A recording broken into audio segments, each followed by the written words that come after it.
ओम श्री वृंदावन विहारिणे नमः।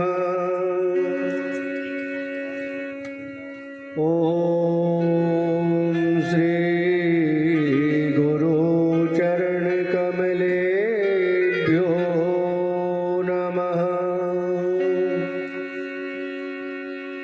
ध्येयं सदा परिभवग्नमभीष्टदोहम् तीर्थास्पदं शिवविरिञ्चिनुतं शरण्यं भृत्यार्तिहं प्रणतपालभवाब्धिपोतं वन्दे महापुरुष ते चरणारविन्दम्।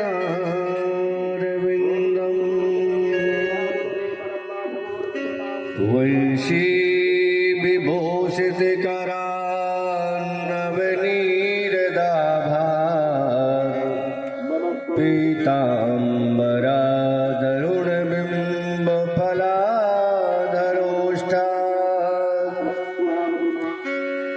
पूर्णेन्दुसुन्दरमुखादरविन्दनेत्रात् कृष्णात् परं किमपि तत्त्वमहं न जाने।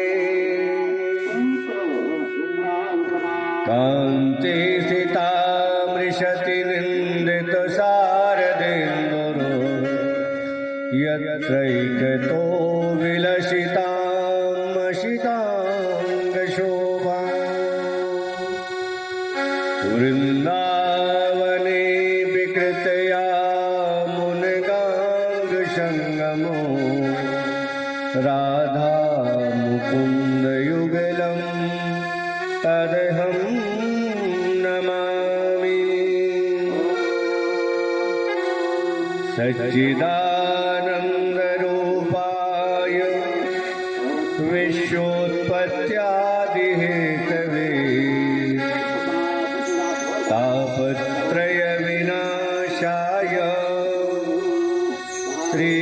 श्रीकृष्णाय वयं नमः।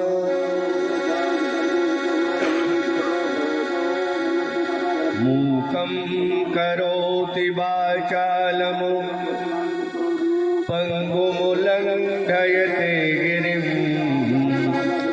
यत्कृपातमहं वन्दे परमानन्दमाधवम्। बोलिए वृंदावन बिहारी लाल की जय हो। भगवत स्वरूप श्रीमद्भागवत महापुराण को प्रणाम करते हुए हम आप सभी लोग अपने मन को एकाग्रचित करें और वाणी को पवित्र करने के लिए आइए हरि संकीर्तन 2-4 बार करते हैं, फिर भगवान की कथा श्रवण करेंगे।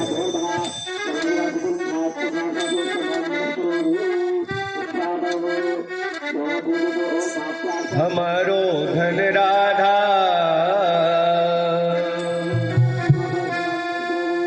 हमारो धन राधा श्री राधा श्री राधा।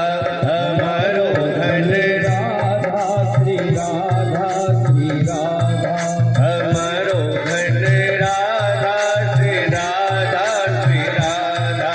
हमारो धन राधा श्री राधा श्री राधा। हमारो धन राधा श्री राधा श्री राधा। हमारो धन राधा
धन राधा श्री राधा श्री राधा हमारो धन राधा श्री राधा श्री राधा मोहन की प्यारी राधा राधा राधा राधा राधा मोहन की प्यारी राधा राधा राधा राधा राधा मोहन की प्यारी राधा राधा राधा राधा राधा मोहन की प्यारी राधा राधा राधा राधा राधा हमारी प्यारी राधा श्री राधा श्री राधा हमारी प्यारी राधा श्री राधा श्री राधा हमारो धन राधा श्री राधा श्री राधा हमारो धन राधा श्री राधा श्री राधा बरसाने वाली राधा श्री राधा श्री राधा बरसाने वाली राधा श्री राधा श्री राधा मोहन की प्यारी राधा श्री राधा श्री राधा मोहन की प्यारी राधा श्री राधा श्री राधा हमारी प्यारी राधा श्री राधा श्री राधा हमारी प्यारी राधा श्री राधा श्री राधा हमारो धन राधा श्री राधा श्री राधा हमारो धन राधा श्री राधा श्री राधा राधा राधा राधा राधा राधा राधा राधा राधा राधा राधा राधा राधा राधा राधा राधा हमारो धन राधा श्री राधा श्री राधा हमारो धन राधा श्री राधा श्री राधा हमारो धन राधा श्री राधा श्री राधा हमारो धन राधा श्री राधा श्री राधा हमारो धन राधा श्री राधा श्री राधा हमारो धन राधा श्री राधा श्री राधा बोले वृंदावन बिहारी लाल की जय अचलनाथ धाम की जय हो सिद्धेश्वर भगवान की जय यज्ञ नारायण भगवान की जय परात्पर कुलेश्वर सच्चिदानंद गण भगवान श्रीमद् भागवत महापुराण दिव्य वांग्मय स्वरूप भगवान श्री कृष्ण के चरणों में प्रणाम। अचलनाथ धाम पीठाधीश्वर संत भगवान के चरणों में प्रणाम। हमारे परम सुहृद स्नेही यज्ञाचार्य पंडित देवी प्रसाद जी शास्त्री जी, सभी आचार्य वृंदों एवं सभी श्रोता जन भक्तमती माताओं, भगवान की दिव्य अनंतानंत कथाओं को हम अनवरत श्रवण कर रहे हैं और आज कथा का विश्राम दिवस है। तो आइए पुनः भगवान की वह दिव्य कथा को हम श्रवण करें, जिससे हमारा मन निर्मल होता है। हमारे अंतः अगर कोई विकार है तो भगवान उसे दिव्य पवित्र करते हैं। यह ऐसी विशिष्ट कथा है। यह कथा जो जीवन की मिटा देती है व्यथा, ऐसी कथा को हम आप सभी लोग श्रवण करेंगे। कल आपने दिव्य प्रसंग में सुना भगवान द्वारिकाधीश का प्रथम विवाह रुक्मिणी जी जो लक्ष्मी स्वरूपा हैं उनके साथ हुआ। यहाँ पर हमें एक विशेष बात यह जानकारी में आती है, संत चरण भगवान हमको बतलाते हैं कि लक्ष्मी जो रुक्मिणी स्वरूपा लक्ष्मी जी हैं, हम कभी उन्हें अपनी गृहिणी बनाने का ना सोचे। शिशुपाल ने पत्नी बनाने का सोचा तो रोते रोते चला गया। जिस पालकी में बैठ के आया था उसी में रोते रोते चला गया। लक्ष्मी जी को आप अपनी बेटी बना लो, लक्ष्मी मैया को अपनी आप मां बना लो, लेकिन पत्नी बनाने का नहीं सोचना। देखो आप शिशुपाल पालकी में बैठा और रोते रोते चला गया। उस दिन से तो उसका एक नियम बन गया था कि भगवान श्री कृष्ण को सौगाली देने। तो भगवान द्वारकाधीश की पत्नी लक्ष्मी जी हैं, नारायण की लक्ष्मी हैं, रहेंगी।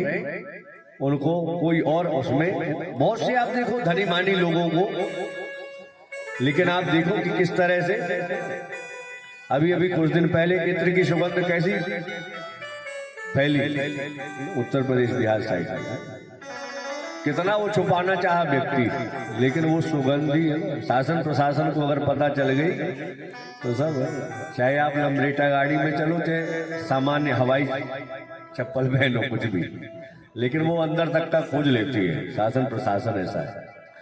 तो इस लक्ष्मी को सही जगह लगाओ आप, क्योंकि धन की 3 गतियां हैं।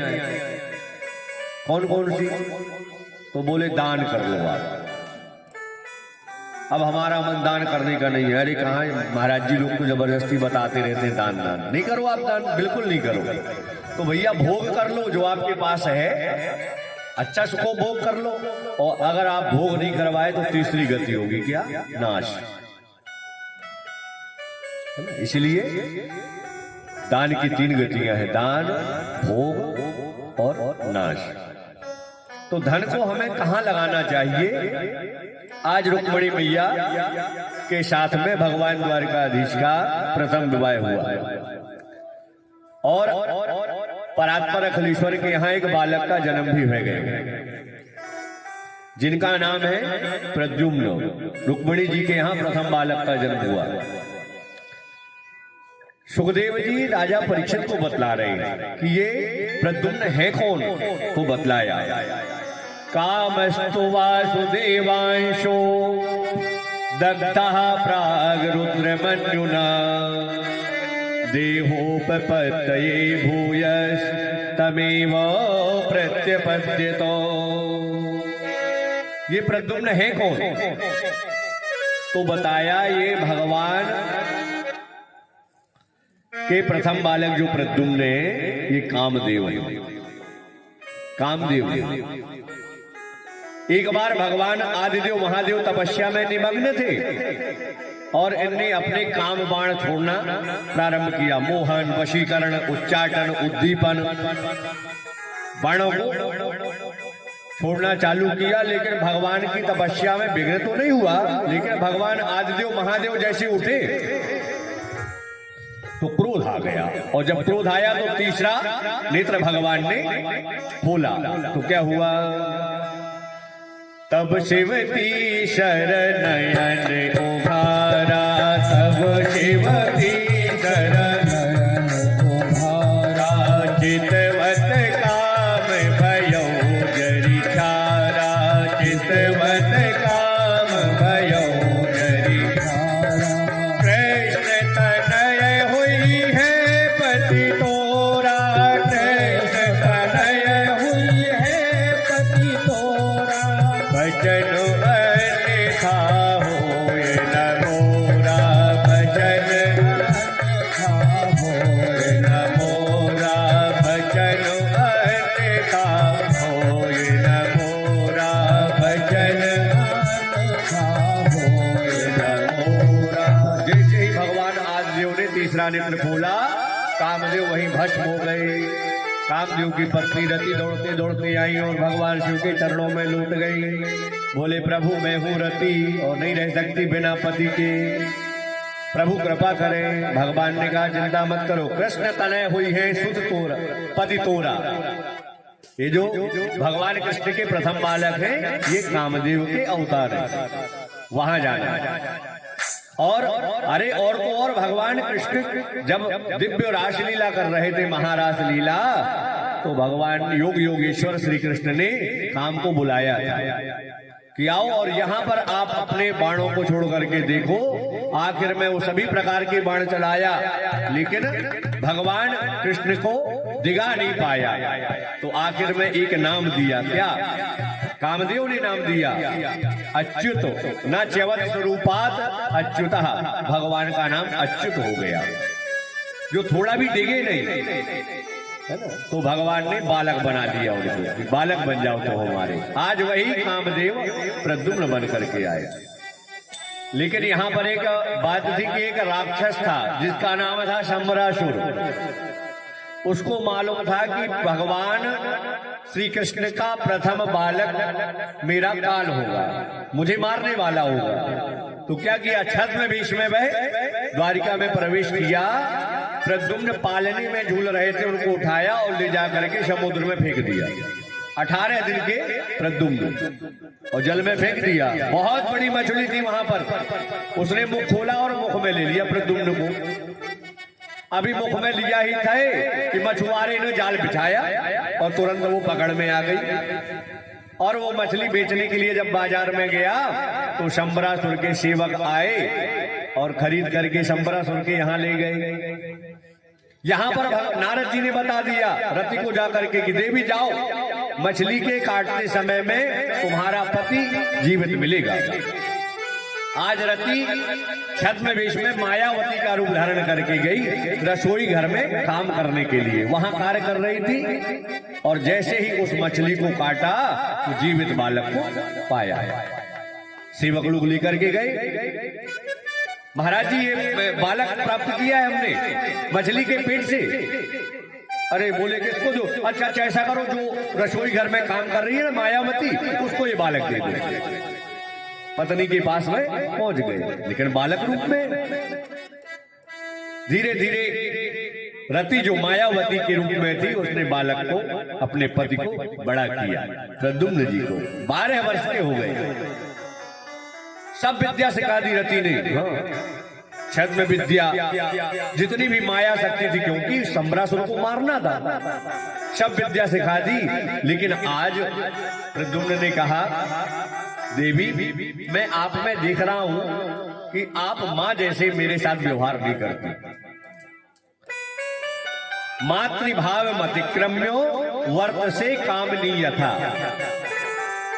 ऐसा व्यवहार आप करते हो जैसे कोई पति पत्नी के साथ व्यवहार करता है। मायावती ने कहा स्वामी जी आपने सही समझा, मैं आपकी पत्नी रति हूं और आप मेरे कामदेव हैं। ये शंबरासुर आपका दुश्मन है, आपको समुद्र में फेंक दिया था। नारद जी ने मुझे आज्ञा दी कि वहां पर तुम्हारा पति प्राप्त होगा, तो मैं यहाँ पर छद्म वेश में रसोई घर में कार्य कर रही हूँ।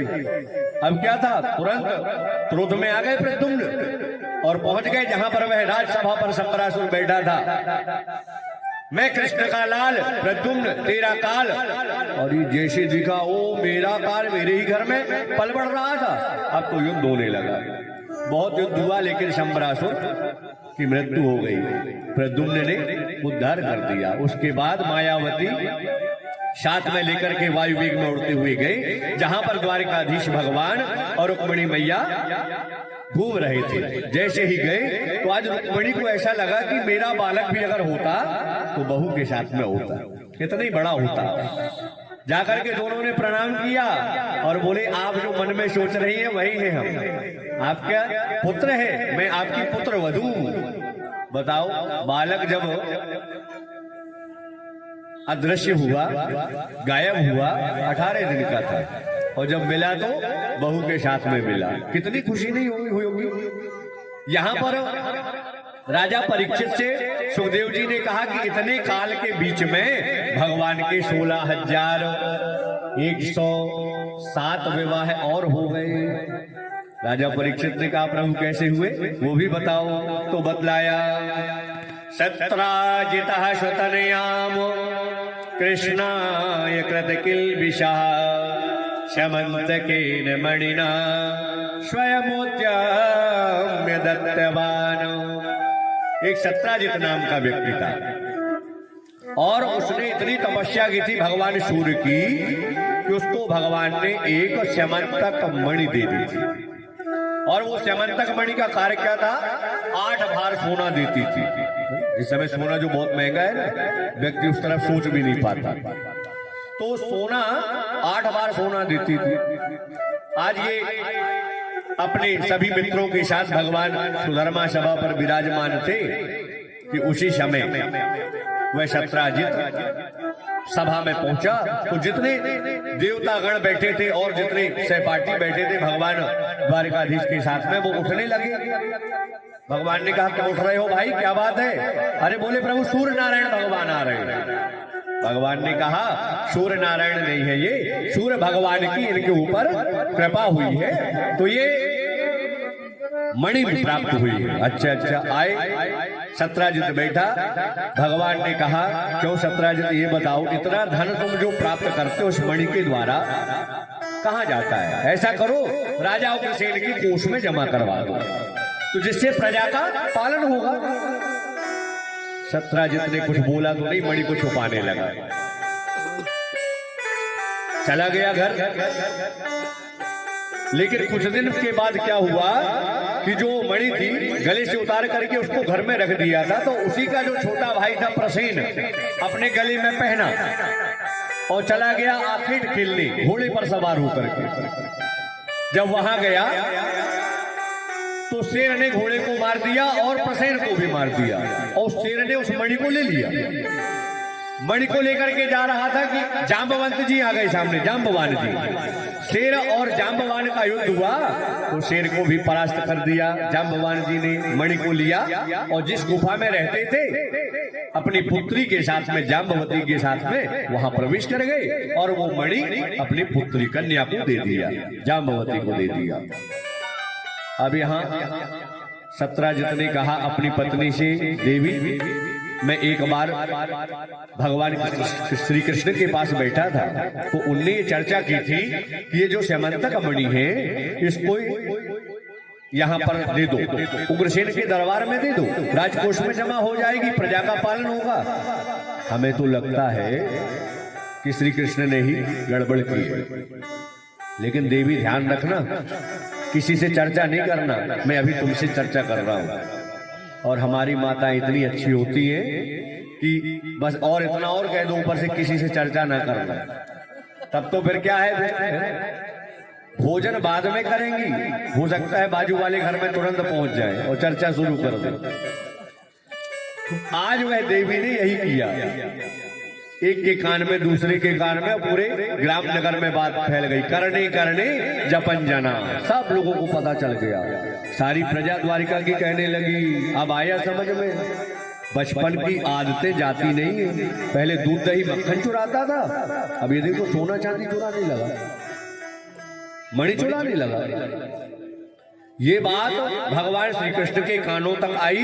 भगवान श्री कृष्ण अपने साथ में बहुत से लोगों को लेकर के गए, लेकिन वहां पर देखा कि घोड़ा मरा पड़ा है, प्रसेन की मृत्यु हो गई। आगे चले तो पदचाप शेर के बने हैं, फिर आगे बढ़े तो शेर भी मरा डाला है, जांबवान के पदचाप बने हैं। उस गुफा में प्रवेश किया, सब लोग वहां रुके रहे, बहुत दिनों तक रुके रहे, फिर वो लोग लौट आए। यहाँ पर प्रवेश किया भगवान श्री कृष्ण ने तो वहां देखा कि झूले पर झूल रही है जांबवती, जांबवान की पुत्री, हाथ में मणि लेकर के। सारी गुफा में प्रकाश फैला है। मणि को लिया, देखा कि झूले में झूल रही, झपट्टा मारा, लेकर के भागने लगे। वो कन्या रोने लगी।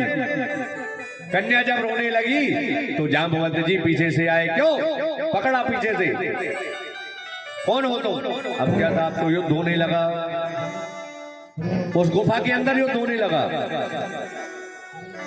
28वें दिन भगवान ने ऐसे रगड़े मारे जांबवंत जी को कि जांबवंत जी तुरंत साष्टांग प्रणाम किए, बोले बस प्रभु समझ में आ गया, क्या आप मेरे वही श्री राम हैं। राम रावण जब युद्ध हुआ ना, उस समय सब जितने भी राम जी की सेना में थे सबको बैठाला और पूछा, अच्छा अच्छा बताओ इस युद्ध से सब लोग संतुष्ट हो? तो जांबवंत जी ने कहा कि और तो ठीक है, थोड़ा मोड़ा मैं रावण से युद्ध करता तो आपने उसको देख लिया, अब अभी भी मेरे हाथ में जो है लड़ने की वो शक्ति बनी हुई है, अगर आप कहें तो दो दो हाथ अपने हो जाएं। भगवान राम ने कहा नहीं, स्वामी सेवक का युद्ध उचित नहीं है, लेकिन हम तुम्हारी इस इच्छा को अवश्य पूर्ण करेंगे। तो भगवान श्री कृष्ण के रूप में वही राम आए और आज जांबवंत जी को संतुष्ट किया। भगवान श्री कृष्ण से जांबवंत जी ने कहा, प्रभु आप आए कैसे? बोले अरे ये जो तुम्हारी कन्या हाथ में मणि ली है ना, इसकी मुझे चोरी लगी है, ऐसा करो ये मणि मुझे दे दो। जांबवंत जी ने कहा, प्रभु दे देता, लेकिन अब अभी नहीं दे पाऊंगा। कैसे? बोले ये जो मणि है मैं अपनी कन्या को दे दिया, और कन्या को, बेटी को जो धन दे दिया जाता है उसे लिया नहीं जाता प्रभु, तो मैं देने में असमर्थ हूं। हाँ प्रभु, एक बात बन सकती है क्या? अगर आप कन्या को स्वीकार कर लो तो ये मणि भी आपको दहेज में प्राप्त हो जाएगी, मिल जाएगी। भगवान ने कहा भाई अब चोरी का जो ये है ना भार लदा हुआ है, लोग कहते हैं, तो वो उचित नहीं है। ठीक है, अब क्या था, जंगल में ही मंगल हो गया और जाम्बवती के साथ विवाह हो गया। बोलिए द्वारिकाधीश भगवान की जय हो। मणि को साथ में, जाम्बवती को साथ में लेकर के आए और जाकर के वो मणि सब प्रजाजनों के साथ में सत्राजित को पकड़ाया। सत्राजित बहुत लज्जित हुए, सिर नीचा हो गया। अब ये जो प्रजा है मुझे जीने नहीं देगी। बताओ भगवान द्वारकाधीश को तुमने चोरी लगाया। जो प्रजा, जो जनता कल कहती थी कि दही माखन का चुराने वाला बचपन का, वो आजकल है ना सोना चांदी हीरा मणि चुराने लगा। अब वही जनता क्या कहने लगी, हमारे द्वारकाधीश के पास क्या कमी है। ये प्रजा की चाल है भैया, बड़े बड़े चुनाव धरे रह जाते हैं, जीतने वाला कोई और है, कोई और है ना उसमें विजय प्राप्त कर लेता है। वही प्रजा कहने लगी हमारे द्वारकाधीश के पास क्या कमी थी जो चोरी लगाया। अब सत्राजित बड़ा लज्जित हुआ, अपनी कन्या को आगे किया। कन्या का नाम था सत्यभामा। सत्यभामा को आगे किया और मणि को भी साथ में बोले प्रभु ये मणि आप ही स्वीकार करें। सत्राजित ने सोचा रिश्तेदारी बन जाएगी तो मैं बच जाऊंगा, फिर ये प्रजा मुझे कुछ नहीं कहेगी। तो मणि एक और दो जगह प्राप्त हो रही है। भगवान द्वारकाधीश ने कहा ठीक है, लेकिन बोले ये मणि मैं अब नहीं लूंगा, मैं अपने हाथ में। हाँ सत्राजित, इस मणि को तुम स्वयं रखना अपने पास। हाँ, इसके द्वारा जो धन प्राप्त हो वो राजा उग्रसेन के मेरे इस कोष में जमा करा दिया करो द्वारिका में। फिर क्या था, अब द्वारिका में रह रहे हैं, धन की कोई कमी नहीं। लेकिन एक दिन मन में विचार आया भगवान द्वारकाधीश के कि चलो बहुत दिनों से बुआ जी के यहाँ नहीं गए, कुंती बुआ के यहाँ। कहाँ नहीं गए? इंद्रप्रस्थ, जिसका आज नाम दिल्ली है, इंद्रप्रस्थ गए। अपने अर्जुन को साथ में लिया, सखा को साथ में लिया और यमुना के किनारे किनारे घूमने लगे रथ में सवार होकर के। तो क्या देखा कि यमुना जी के जल के अंदर जलराशि में एक दिव्य मंदिर बना है और उस मंदिर में एक कन्या तपस्या कर रही है। जाकर के आज भगवान द्वारकाधीश ने कहा अर्जुन जाकर के पता करो ये कन्या वहां पर क्या कर रही है, कौन है, पता तो करो। तो जाकर के पता किया तो राजा द्वारकाधीश ने जब यह बोला तो इंद्र जाकर के बोले देवी तुम कौन हो? तो वो कन्या ने कहा अहम देवस्य सवितुरो दुहिता पतिमिच्छति विष्णु वरेण्यं वरदम तपः परममास्थिता। मैं सविता की दुहिता, मैं सूर्यपुत्री कालिंदी हूँ और मेरा नाम मैं जो है ना यहाँ पर जो तप कर रही हूँ किसको प्राप्त करने के लिए? विष्णु वरेण्यम, भगवान विष्णु को मैं पति रूप में चाहती हूँ, मेरा कालिंदी नाम है। और यमुना जल में जब तक मैं निवास करूंगी जब तक मुझे द्वारकाधीश प्राप्त नहीं हो जाएंगे श्री कृष्ण। अर्जुन दौड़ते दौड़ते गए और बोले प्रभु आपकी बृहस्पति बड़ी तेज है, वो जो देवी है ना आपको प्राप्त करने के लिए तपस्या कर रही है। भगवान द्वारकाधीश गए और बोले भैया शीघ्रस्य शुभस्य शीघ्रम, तुरंत गए और जाकर के कालिंदी के साथ यमुना जी के साथ भी विवाह किया। कितने विवाह हो गए? 4। पहला विवाह कल हो गया था रुक्मिणी जी के साथ में, दूसरा विवाह जाम्बवती के साथ, तीसरा विवाह सत्यभामा के साथ और चौथा यमुना कालिंदी के साथ। 5वां विवाह मित्रविंदा के साथ हुआ। ये राजाजी देवी की कन्या थी, उज्जैन की अवंती में इनका रहना होता था। और इनके राजाजी देवी के 2 बालक थे, एक का नाम था विंद और दूसरे बालक का था अनुविंद। ये दोनों राजनैतिक लाभ प्राप्त करने के लिए अपनी बहन का विवाह दुर्योधन के साथ करना चाहता था, लेकिन ये जो मित्रविंदा है भगवान को अतिशय चाहती थी। स्वयंवर रचा गया, बड़े बड़े राजा बैठे, लेकिन आखिर में माला पहना दी मित्रविंदा ने भगवान श्री कृष्ण को। 5वां विवाह मित्रविंदा के साथ हुआ, 6वां विवाह सत्या के साथ में हुआ। ये कौशल देश के अयोध्या के राजा थे, इनका नाम था नग्नजित। और नग्नजित राजा ने एक संकल्प किया था। उनके यहाँ पर 7 बैल थे और वो बड़े दुर्दांत बैल थे, उनके पास कोई जा नहीं सकता था। तो उनने संकल्प कर लिया था कि मेरी पुत्री का विवाह उसी के साथ में होगा जो इन 7 बैलों को एक बार में रस्सी से नथ देगा इनको। बड़े बड़े राजा गए, लेकिन वहां जाते उनके हुंकार सुनते ही दूर खड़े होते, भैया है ना, जान रहेगी तो और विवाह हो जाएंगे, दूर खड़े हो गए जाकर के। लेकिन प्रभु परात्पर अखिलेश्वर जानते थे कि सत्या मुझे अंतर हृदय से चाहती है। तो क्या किया, भगवान ने 7 रूप धारण किए, 7 बैलों को एक बार में नथ दिया, सबको एक दिख रहे हैं। और तुरंत सत्या आई और भगवान को माला पहनाई। बोलिए द्वारिकाधीश भगवान की। 7वां विवाह भद्रा के साथ हुआ। ये भद्रा कौन है? बोले श्री कृष्ण की बुआ है। श्री कृष्ण की बुआ शुद्ध कीर्ति की बेटी है भद्रा। और ये भद्रा भगवान को बहुत चाहती थी। और ये जो कृष्ण की बुआ है शुद्ध कीर्ति, ये भी भगवान से अतिशय प्रेम करती थी, बेटे जैसे। उनको लगता था कि वो मेरे निकट रहे, तो अतिशय प्रीति प्राप्त करने के लिए अपनी पुत्री भद्रा का विवाह भगवान द्वारिकाधीश के साथ कर दिया। 7 विवाह हो गए। 8वां विवाह लक्ष्मणा के साथ में। ये लक्ष्मणा मध्य देश के राजा की कन्या है और इनने भी एक प्रण लिया था, क्या कि नीचे तेल की कढ़ाई रखी है, उसमें ऊपर एक मछली घूम रही है, उसकी छाई उसमें पड़ रही है और नीचे देख करके बाण ऊपर चलाना है और वह बाण उस मछली के नेत्र में लगना चाहिए। जो ऐसा करेगा उसके साथ में अपनी कन्या का विवाह करूंगा। बड़े बड़े राजा गए, यहाँ तक कि अर्जुन भी गए। अर्जुन ने भी उसमें हाथ दिखाया, लेकिन वो बाण किनारे लगा जाकर के। परात्पर अखिलेश्वर गए और दिव्य लक्ष्य भेदन किया और लक्ष्मणा को भी प्राप्त किया। बोलिए द्वारिकाधीश भगवान की। इस तरह जो है ये 8 विवाह हुए। तो 16,100 विवाह कैसे हुए प्रभु? राजा परीक्षित ने कहा।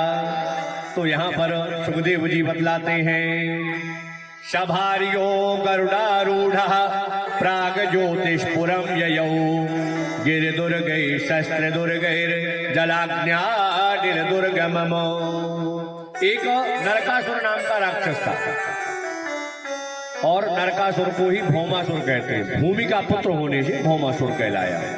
ये भौमासुर ने प्रतिज्ञा की थी, क्या कि जब लाखों कन्याएं हो जाएंगी तब मैं, माने भगवान कृष्ण से भी आगे था, मैं विवाह करूंगा।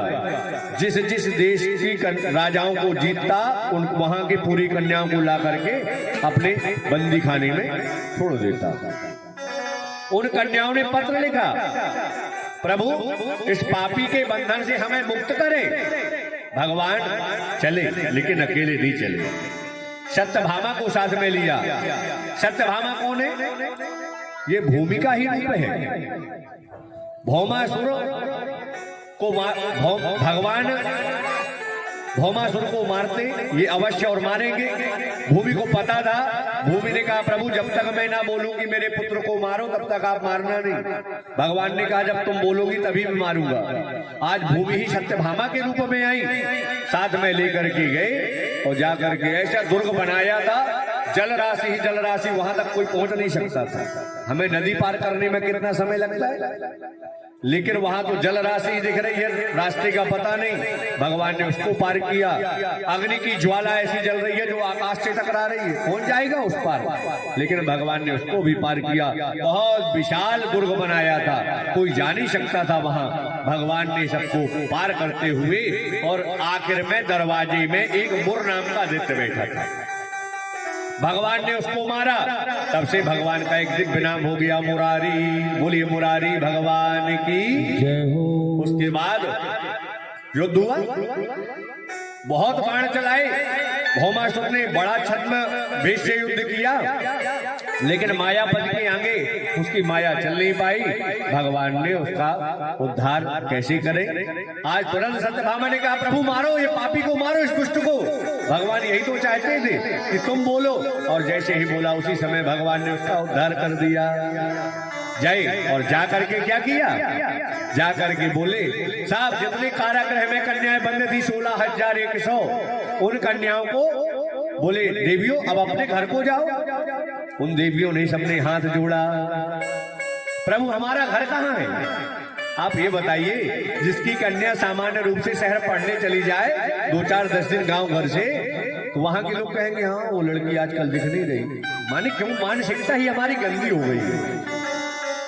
तो हम तो वर्षों से प्रभु ये राक्षस के बंदी गृह में बंद हैं। प्रभु ये बताइए, हो सकता है संसार में समाज में हमको लोग क्या कहेंगे, माता पिता हमें स्वीकार कर सकते हैं, हो सकता है माता पिता स्वीकार कर लेंगे, लेकिन ये समाज, ये घर परिवार, ये संसार क्या कहेगा।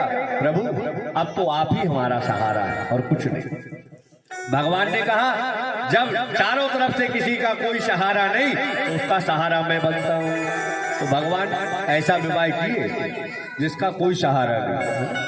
सामान्य रूप से व्यक्ति कहता ना भगवान ने 16,108 विवाह किए, हम 2 विवाह भी नहीं कर पाते। अरे भाई भगवान ने अग्नि का पान किया, आप अपने मुख में एक अंगारा रख लो, उतने में ही गोविंदाय नमो नमः। सर्प का बच्चा दिख जाए तो रात भर आप सो नहीं पाओगे।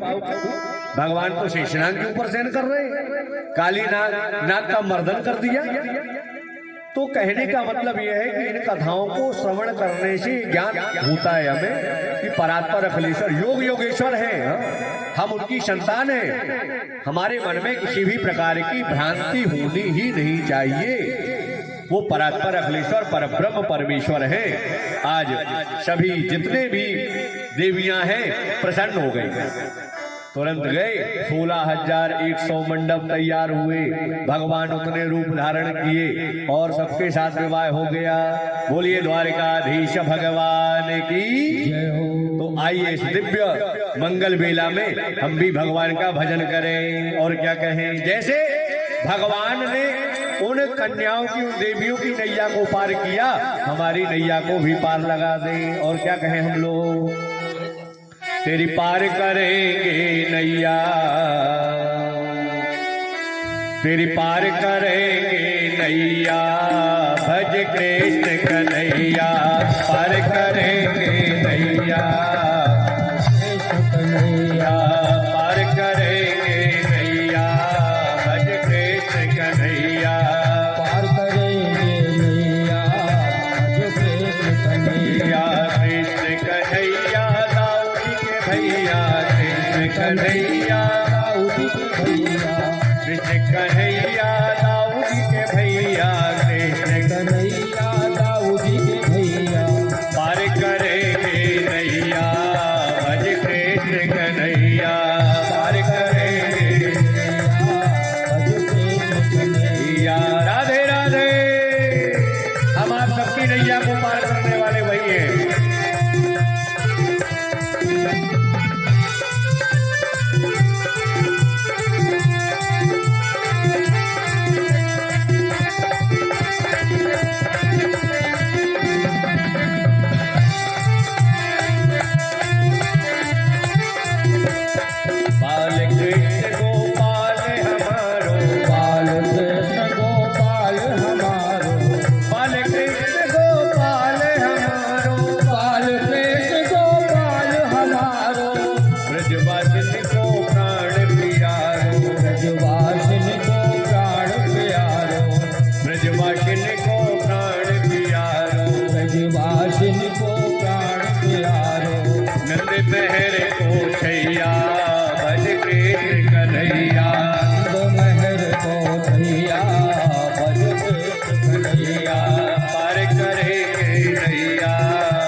जय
कन्हैया पार करेंगे नैया, भज कृष्ण कन्हैया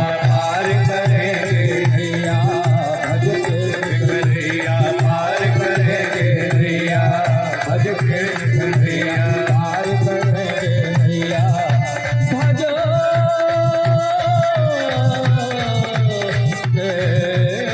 कन्हैया।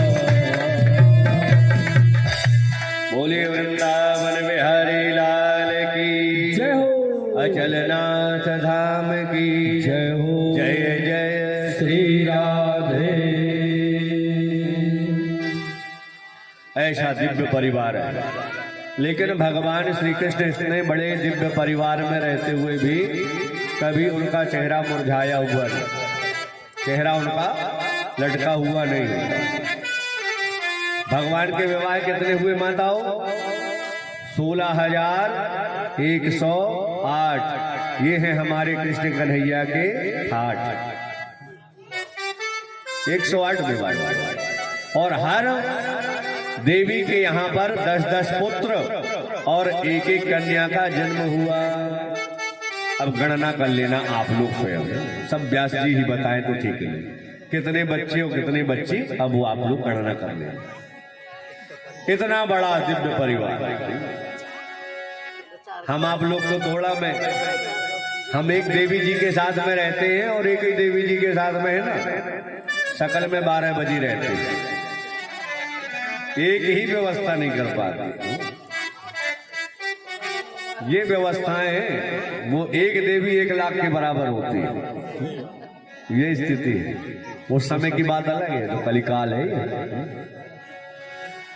लेकिन ठीक है, परात्पर अखिलेश्वर भगवान की लीलाएं हमें क्या शिक्षा देती? हम थोड़ा चिंतन करें भगवान श्री कृष्ण के इस दिव्य विग्रह में। आप ये बताइए, जब बालक का जन्म होता है तो बालक को महीनों घर से बाहर नहीं किया जाता, हवा लग जाएगी बाहर। लेकिन हमारे कन्हैया तुरंत माँ के गर्भ से बाहर आए और कुछ ही समय के बाद तुरंत भरी बरसात में और गोकुल चले गए। अभी जाकर के रुके हैं, आगे कुछ अच्छी व्यवस्थाएं हो पाती कि उनकी पूतना मौसी आ गई।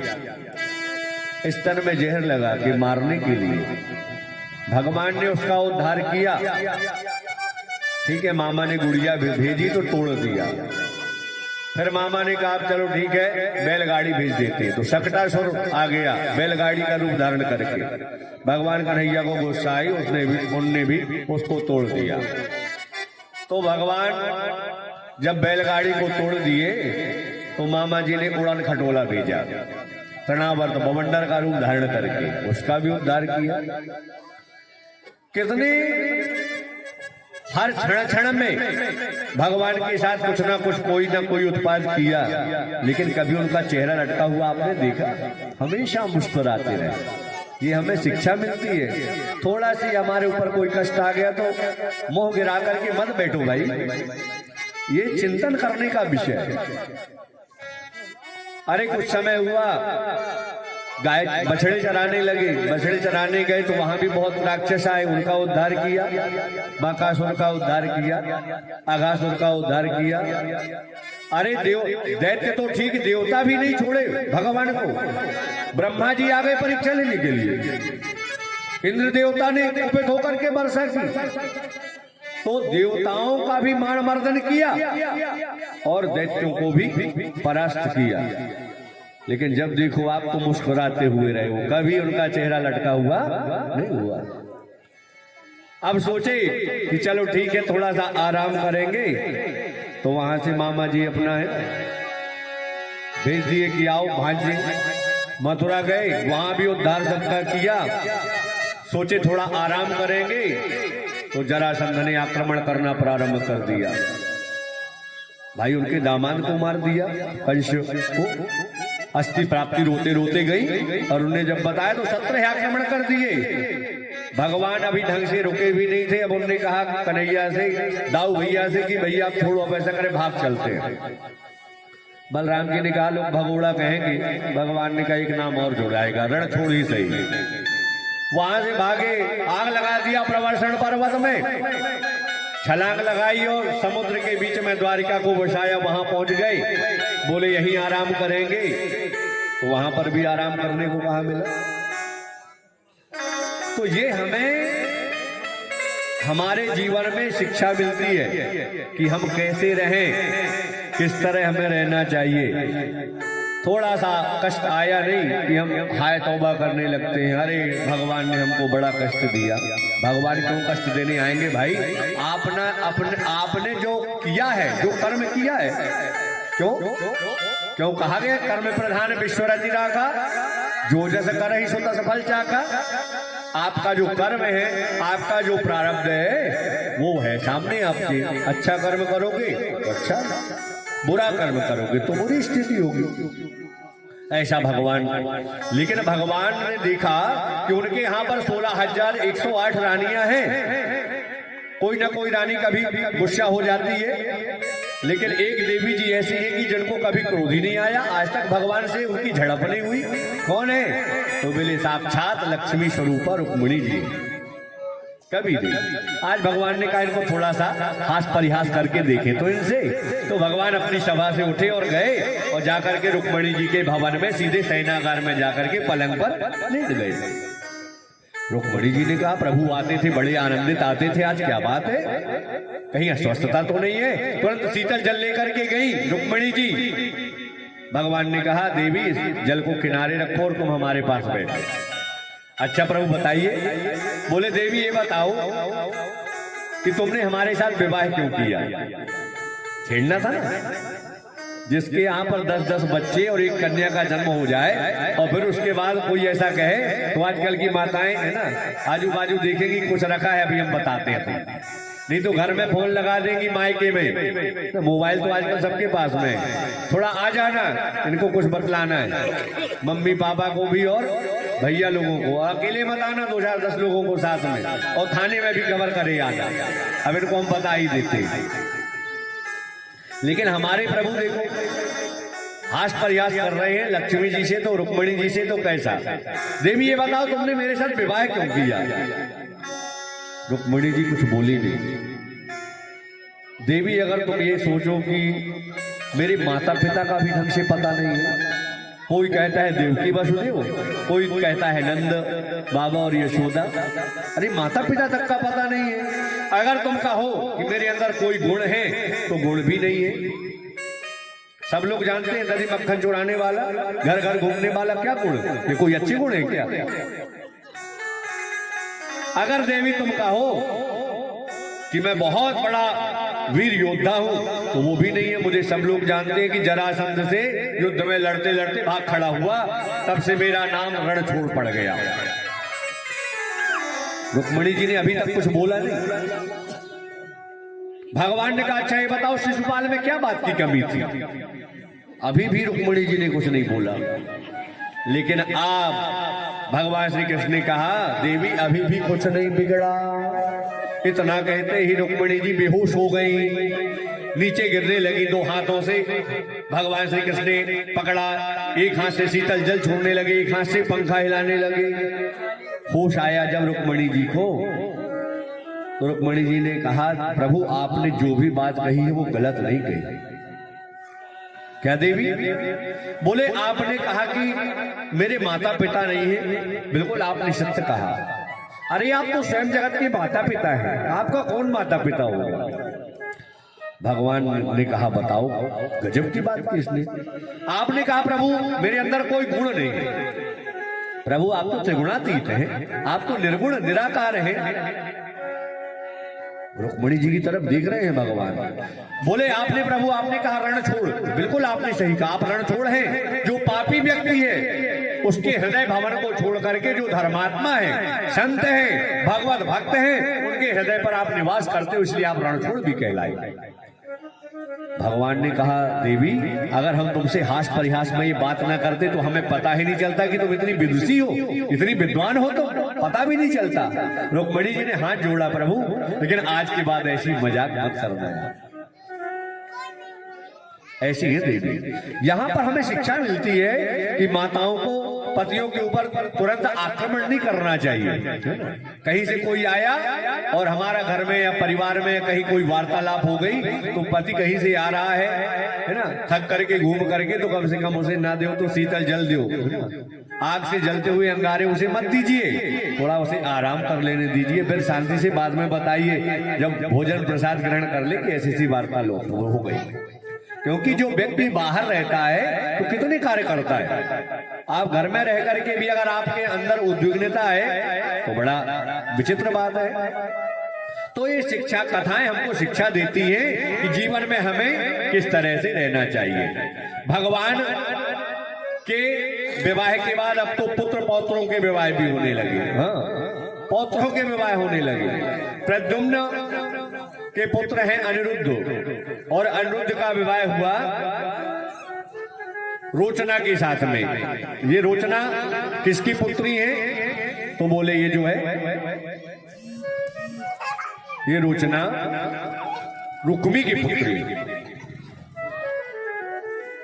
रुक्मी कौन है? रुक्मिणी का भाई। अब क्या था, अब विवाह बेला चल रही थी। विवाह बेला में पहले के समय में ये मोबाइल तो थे नहीं, और रात्रि के समय में लोग मंडप के नीचे पूरा विवाह देखते थे। हम आप लोग भी इतना तो जानते हैं। अब आज के समय में नहीं, आज का विवाह तो 4 घंटे का है ना। और उस समय भी यजमान और सभी लोग कहते हैं महाराज जी थोड़ा घड़ी को देखते जाइएगा आप, है ना, थोड़ा जल्दी करिए, प्रातः काल थोड़ा जल्दी निकलना है।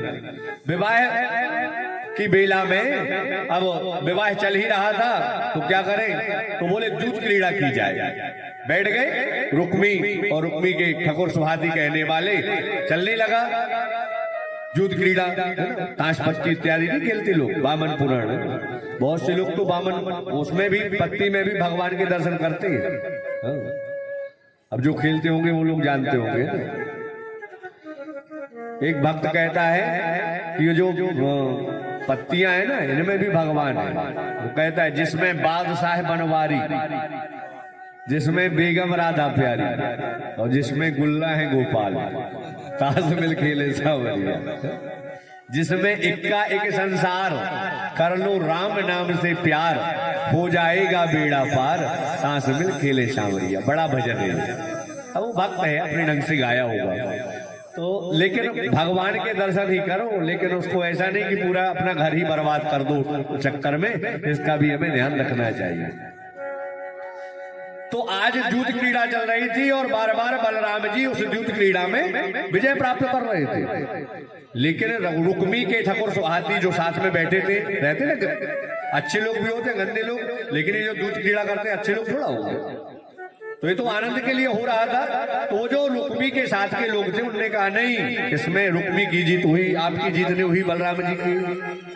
आकाशवाणी हुई और आकाशवाणी ने कहा तदा ब्रवीण नभोवाणी बले नहीं वजितो ग्लह धर्म तो वचने नहीं वो रुक्मी वदति वही मृषा।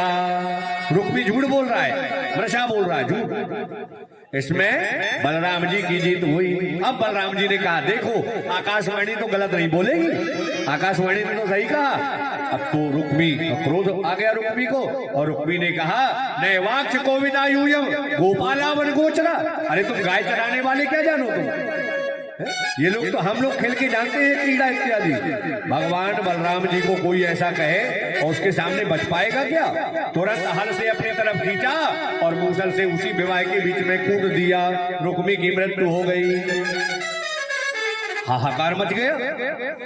विवाह चल रहा है रुक्मी की पौत्री का, और रुक्मी गोविंदाय नमो नमः आ गए टीवी चैनल वाले, मीडिया वाले, और तुरंत लगा दिया सामने। हाँ, किसके सामने? भगवान कृष्ण के पास गए और बोले इस घटना में क्या बोलेंगे आप? ऐसे व्यक्ति को पकड़ता है आदमी की कुछ मशाला मिले। अब भगवान श्री कृष्ण बड़े चक्कर में पड़े कि अब हम क्या बोले। अगर हम कहते हैं कि बलराम जी ने अच्छा कार्य किया, ठीक मार दिया, तो रुक्मिणी हमारी जो पत्नी है वो कहेंगी देखो मेरे भाई को विवाह के बीच में मार दिया और इस तरह की बात करती। और अगर मैं कहता हूं कि मेरे बड़े भाई को इतना ज्यादा क्रोध नहीं करना था, तो तुरंत बलराम जी कहेंगे बताओ इतना बुरा भला मेरे को किया, कहा ये, और ये अपनी ससुराल की तरफ बोल रहा है। तो भगवान श्री कृष्ण ने उस घटना में कुछ नहीं बोला, शांत रहे। हाँ, दोनों तरफ से उनका प्रेम बना रहे, इसलिए उस घटना में कुछ नहीं बोला। अनिरुद्ध का एक विवाह है बाणासुर की पुत्री के साथ हुआ। ये बाणासुर की पुत्री जिसका नाम है उषा, और ये उषा एक दिन रात्रि में शयन कर रही थी और उसी समय स्वप्न में ये अनिरुद्ध दिखे। अनिरुद्ध दिखा, प्रातः काल जब वह उठी, आज उसका मन खिन्ने, उसकी सहेली आई कुंभांड की पुत्री चित्रलेखा, जो सहेली थी उषा की। उसने कहा बहन क्या बात है, तुम्हारा मुख मलिन क्यों है? बता दिया मैंने एक पर पुरुष को देखी हूं और वह पुरुष मेरे निकट चाहिए मुझे। चित्रलेखा बड़ी मायावी थी, चित्र बनाना प्रारंभ की। जब चित्र बनाना प्रारंभ की, बोले ये नहीं, आखिरी में द्वारिकाधीश का चित्र बनाई, उसके बाद प्रद्युम्न का, और जैसे अनिरुद्ध का चित्र बनाई। बोले हाँ, रात्रि में स्वप्न में इसी पुरुष को मैंने देखा है। अच्छा तो क्या करें? बोले यह मेरे निकट होना चाहिए। चित्रलेखा बड़ी मायावी थी, माया शक्ति से गई, रात्रि में सोते हुए द्वारिका से उठा करके अनिरुद्ध को पलंग के साथ ला करके और उषा के भवन में प्रवेश करा दिया। किसी को पता नहीं, सेवक लोग लगे, बहुत दिनों तक साथ में रहे, लेकिन पता नहीं एक दिन उषा और अनिरुद्ध का कुछ ऐसी वार्तालाप हुई कि हंसी आ गई अनिरुद्ध को। जैसे ही अनिरुद्ध हंसे तो जो बाहर द्वारपाल खड़े थे वो दौड़ करके राजा के पास गए, उसके पिता के पास, बाणासुर के पास। बोले प्रभु कन्यायाः कुल दूषण, ये कन्या कुल का दूषण है, भूषण नहीं है ये। हाँ, फिर क्या था?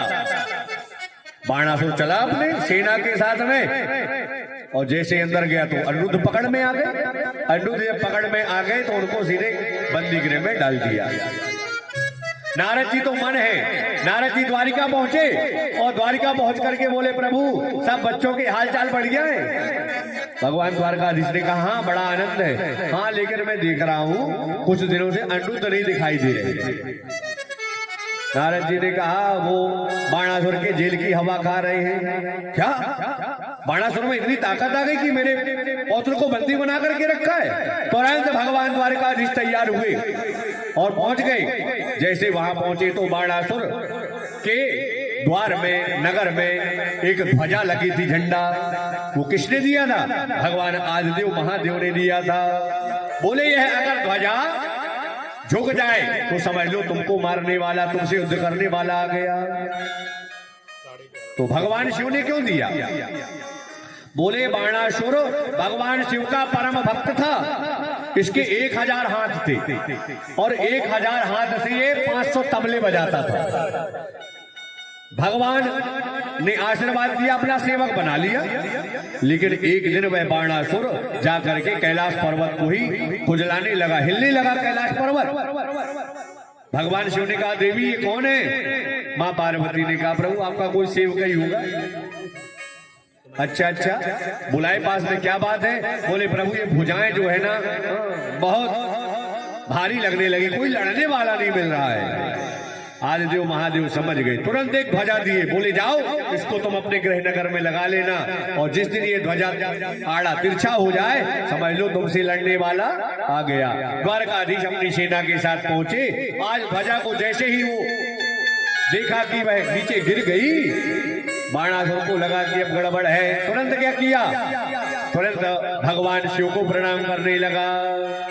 शांताकारं शिखरि शयनम नीलकंठम सुरेशम विश्वाधारं विस्फटिक सदृशम शुभ्रवर्णं शुभांगम गौरीकांतं त्रितयनयनम योग ध्यान गम्यम वंदे शंभुं भवभयहरम सर्वलोकैकनाथम।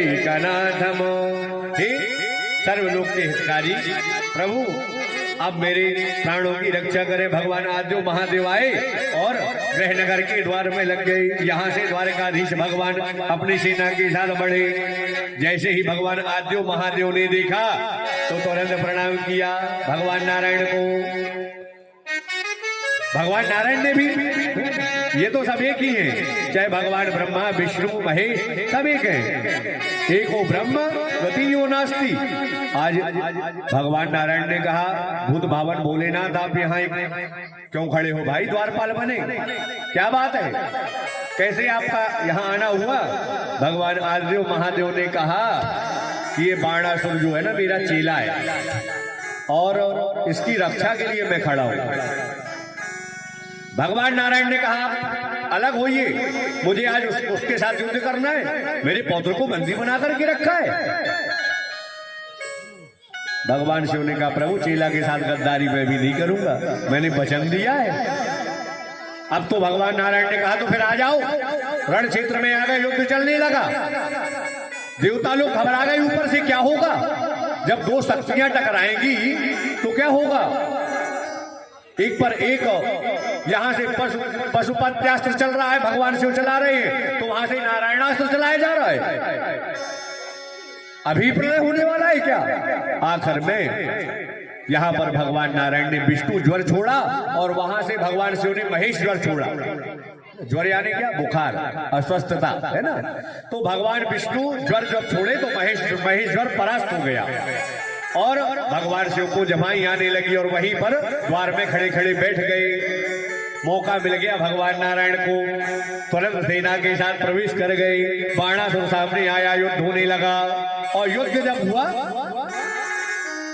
भगवान नारायण ने तक करके क्या किया? उसके जितने हाथ थे 4 और छोड़ करके सब हाथ काट डाले। अब बाणासुर घबराया कि अब तो लगता है मेरे प्राण संकट में। लेकिन उसी की जो मां थी धाय मां कोटरा, उस युद्ध के बीच में नग्न अवस्था में आ गई। भगवान ने मुख थोड़ा पीछे किया, उसी समय बाणासुर को मिल गया मौका और बाणासुर भाग गया। तन माता कोटरा नामो नग्ना मुक्ति शिरोरुहा पुरोवतस्ते कृष्णस्य पुत्र प्राण रक्षया।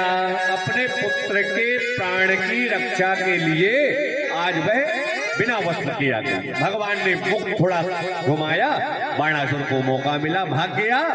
यहाँ पर भगवान आदिदेव महादेव को जमाई जो आ रही थी शांत हुई, महादेव पहुंच गए। भगवान महादेव ने प्रणाम किया, प्रभु ये मेरा चेला है, अब इसको छोड़ो। भगवान ने कहा तुम्हारा चेला है तो मेरा भी कुछ लगता है भाई, ये प्रहलाद का वंशज है। बाणासुर, तो इसको मैं मारूंगा नहीं। देखो इसको मैंने अपने जैसे बना दिया, जैसे मेरे 4 हाथ हैं इसको भी 4 हाथ दे दिया। तुरंत बाणासुर ने अपनी पुत्री उषा को सामने किया और अनिरुद्ध के साथ विवाह हो गया। बोलिए द्वारिकाधीश भगवान की। ऐसी अद्भुत कथाएं हैं, अनंत आनंद कथाएं। सुखदेव जी एक राजा की कथा सुनाते हैं जिसका नाम है राजा का नृग। ये राजा नृग कौन है? तो राजा परीक्षित ने पूछा, सुखदेव जी बतलाना प्रारंभ किए। क्रीडित्वा सुचिरं तत्र विचिन्वन्तः पिपासिताः जलम निरुद्ध के कूपे तत्र सो सत्तमद्भुतम्।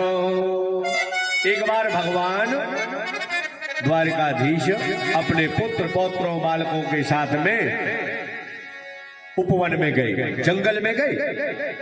भगवान तो हरी हरी घास थी तो बोले बेटा हम थोड़ा यहाँ पर शयन करेंगे, तुम लोग खेलो। जितने बच्चे थे वो सब गेंद खेलने लगे। गेंद खेलते खेलते क्या देखा कि गेंद को जोर से किसी बच्चे ने मारा तो एक कुएं में जाकर के गिर गई। जब वहां गिरी तो देखा कि एक बहुत बड़ा गिरगिट पड़ा है उसमें, क्रकलास पूरे कुएं में। सब बच्चे दौड़ के आए, बोले प्रभु हमारी कंदुक चली गई, बहुत बड़ा गिरगिट वहां डला है। कि उसको बाहर निकाला और भगवान ने जैसे ही उसमें चरण स्पर्श कराया तो वह दिव्य पुरुष बन गया। अब जब वह दिव्य पुरुष बन गया तो भगवान ने पूछा, भैया तुम कौन हो, अपना परिचय दो। तो वह परिचय देता है, नृगो नाम नरेंद्रो हम इक्ष्वाकु तनया प्रभो दानिष्वाख्यायमानेषु यदि ते कर्णमस्पृशम्। आपने मेरा नाम नहीं सुना। व्यक्ति के नाम बताने से, परिचय देने से पता चल जाता है कि ये व्यक्ति सामान्य है या असामान्य, अहंकारी है क्या। अभी गिरगिट था लेकिन क्या कहता है, आपने मेरा नाम नहीं सुना। भगवान ने कहा भैया नहीं सुने, तुम्हारा नाम क्या है। तो बोले मैं इक्ष्वाकु का पुत्र राजा नृग हूं मैं। तो गिरगिट कैसे बन गए इतने बड़े। वो कहता है कि मेरा नाम आपने नहीं सुना, दानिष्वाख्यायमानेषु, दानियों में मेरा नाम अवश्य आपने सुना होगा, मुख्य पृष्ठ में मेरा नाम आपने देखा होगा। भगवान तो सर्वांतर्यामी है लेकिन स्वयं उससे बुलवाते। अच्छा भैया क्या करते थे तुम। तो वह राजा नृग कहता है मैं गैया मैया का दान करता था। कितनी गायों का दान करता था। बोले प्रभु आप तो ऐसे पूछ रहे हो जैसे 1-2 गायों का। अरे उनकी गणना नहीं की जा सकती। अच्छा। तो राजा नृग कहता है यावत्यः सिकता भूमेर यावत्यो दिवितारकाः यावत्यो वर्षधाराश्च तावतीरददाश्मगाः। भूमि के कण गिने जा सकते हैं, धूल के कण गिने जा सकते हैं, लेकिन मेरी गैया मैया जो दान करता था नहीं गिना जा सकता था। हो सकता है तारों को कोई गिन ले, जो आकाश में तारे होते हैं, लेकिन जो गैया मैया का मैं दान करता था उन गायों को नहीं गिना जा सकता। हो सकता है वर्षा की धारा, वर्षा की बूंदों को कोई गिन ले, लेकिन जिन गायों का मैं दान करता था उनको नहीं गिना जा सकता। भगवान ने गाया समझ में, तुम अवश्य करते रहोगे लेकिन बूढ़ी टूढ़ी गाय देते रहोगे। जो गाय तुम्हारे घर में ना रुकती हो, दूध ना देती हो, तो बोले चलो पंडित जी को दे देते। अचलनाथ धाम में यज्ञ चल रहा है, चलो यज्ञाचार्य जी को ही दे देते हैं। कौन आज के समय में चारा भूसा भी की कमी है तो ले जाओ, महाराज जी ले जाए। बोले नहीं नहीं नहीं, ऐसी गाय का दान नहीं करता था मैं। कैसी गाय का दान करता था। तो फिर बताया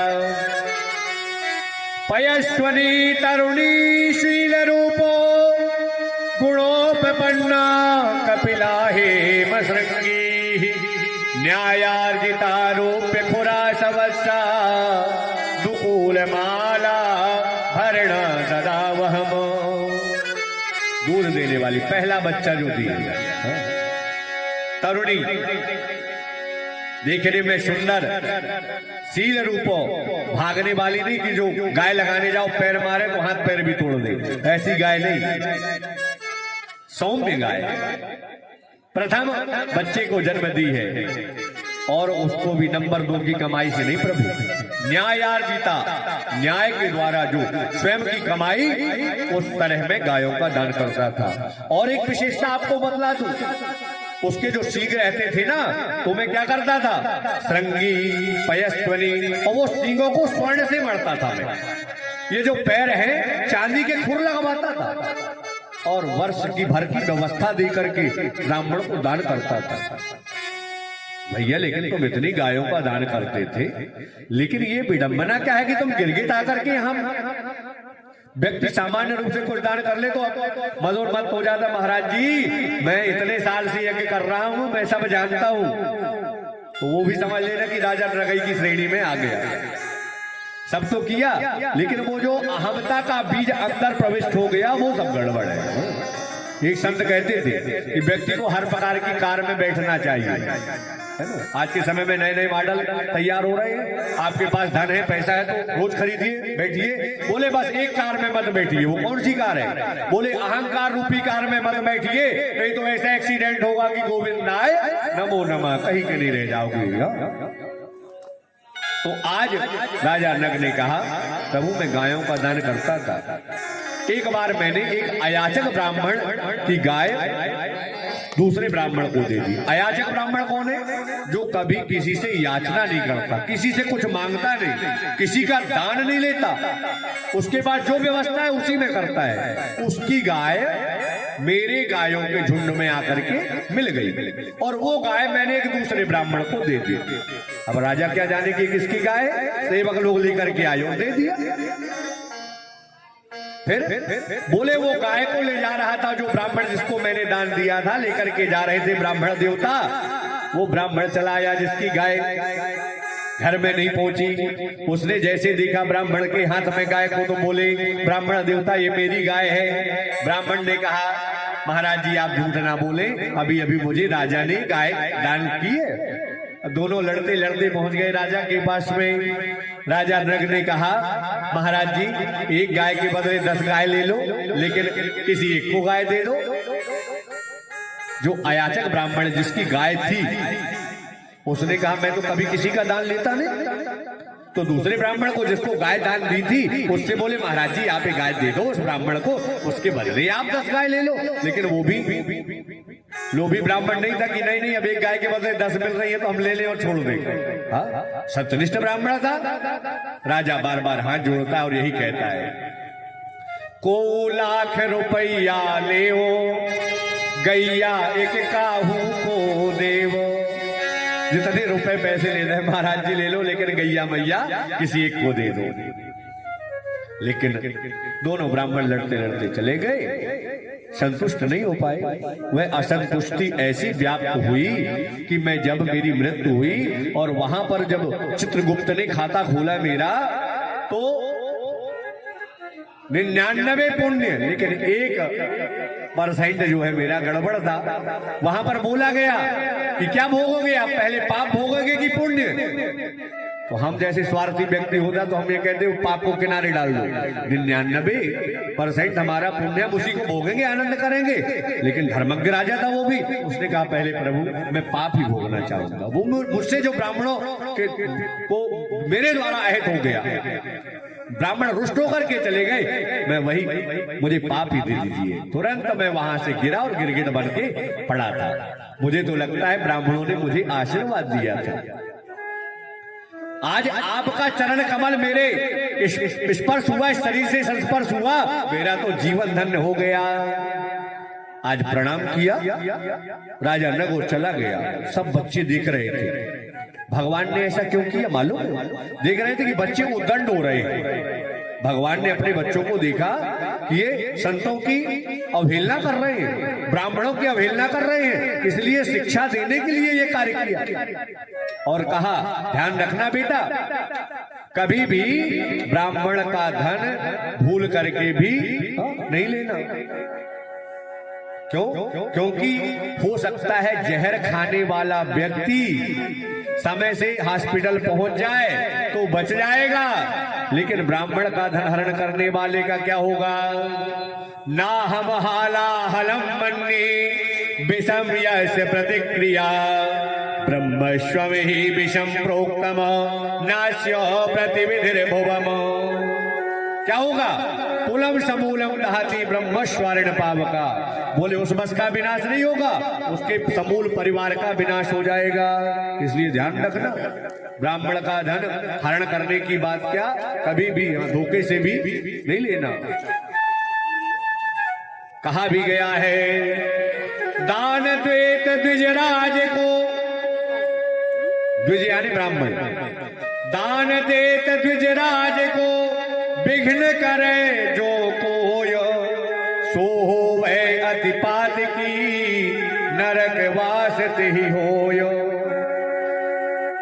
कोई आप देखते हैं, जब हम किसी को दान देते हैं, हमारे मन में है कि हम अचलनाथ धाम आए हैं, सिद्ध बाबा के स्थान में हम 500 रुपए चढ़ाते हैं।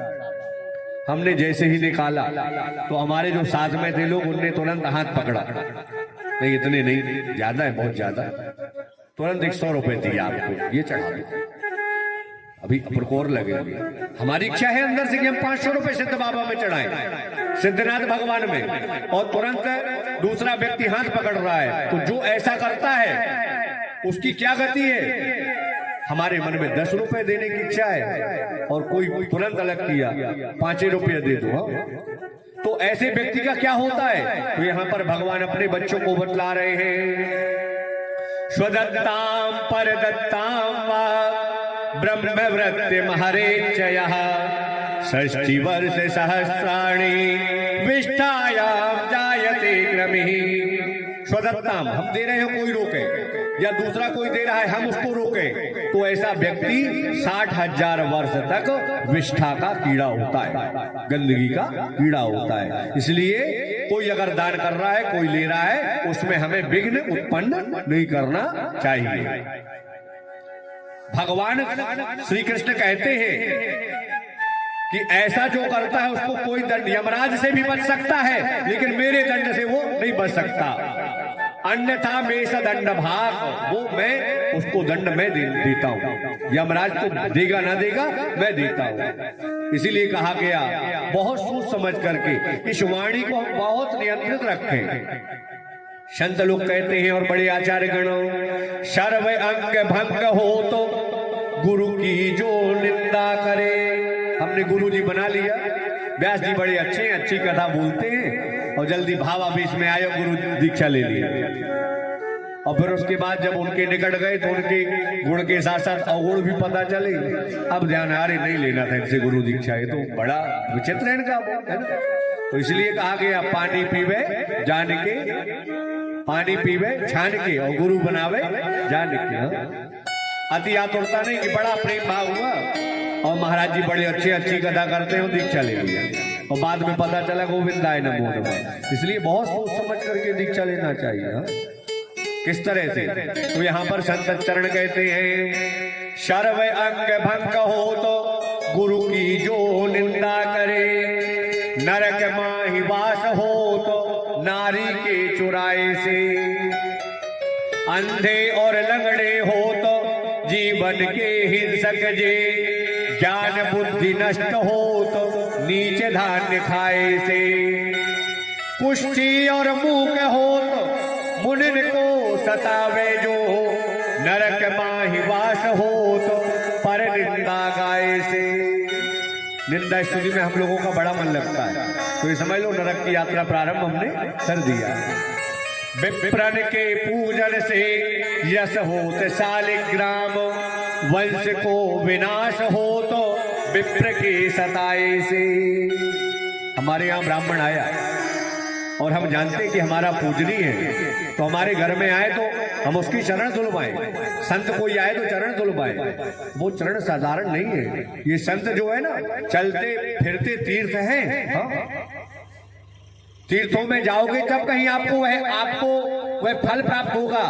तीर्थी कुर्वन्ति तीर्थानी, ये तीर्थ स्वयं है संत, और इनके अगर चरण धुल लिए, इनका आशीर्वाद मिल गया तो जीवन धन्य हो गया। इसलिए भगवान ने अपने उन बालकों को शिक्षा देने के लिए यह कार्य किया।